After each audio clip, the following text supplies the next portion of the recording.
They are so outraged by these immigrants and the crime that they're bringing, and not to mention city law enforcement, local law enforcement. They are always going after crime, and they don't say, oh, you committed a murder, oh, but you're an immigrant, well, let me let you go, right? So they are always focused on crime. They continue to say things like the illegals and that they broke the law coming in. But what they're not telling the American people is that it is a civil violation. It is not a criminal violation to enter the country illegally. It's not a criminal. It's a crime. It's not a crime, which is why they're so frustrated, because they really want our local law enforcement to go out and round up people when they could be looking out for the murderers and the sexual abusers as well as the robbers. They want them to go and round people up on civil accusations. And so that's why I wanted to point out, don't give me this fake outrage about criminals roaming our streets when you guys stand 10 toes down for the biggest criminal that we have ever seen go into the White House.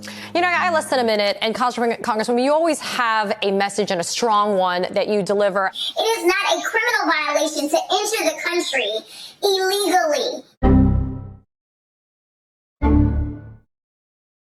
Is it a crime or a misdemeanor to enter the country illegally?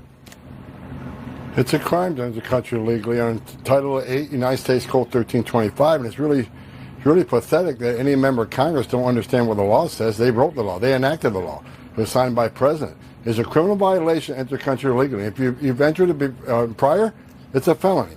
So, you know, I've been saying this for I don't know how long on your show, and I had to educate AOC years ago during the hearing that it's a crime to enter this country illegally, and we're going to enforce those laws. Flashback. So the recommendation of the many that you recommended family separation. I recommended zero tolerance. Which includes family separation. The same as is with every U.S. citizen parent gets arrested when they're with a child. Zero tolerance was interpreted as the policy that separated children from their If I get arrested for DUI and I have a young child in the car, I'm going to be separated. When I was a police officer in New York and I arrested a father for domestic violence, I separated that father from his Mr. Homan, family. with all due respect, legal asylees are not charged with any crime. When you're into the country illegally, it's violation 8 United States Code 1325. Seeking asylum is legal. If you want to seek asylum and go through the port of entry, do it the legal way. The Attorney General of the United States has made that clear. Okay. Mr. Chair, the memo is Oh, girl, baby girl. Oh, really? Don't even play.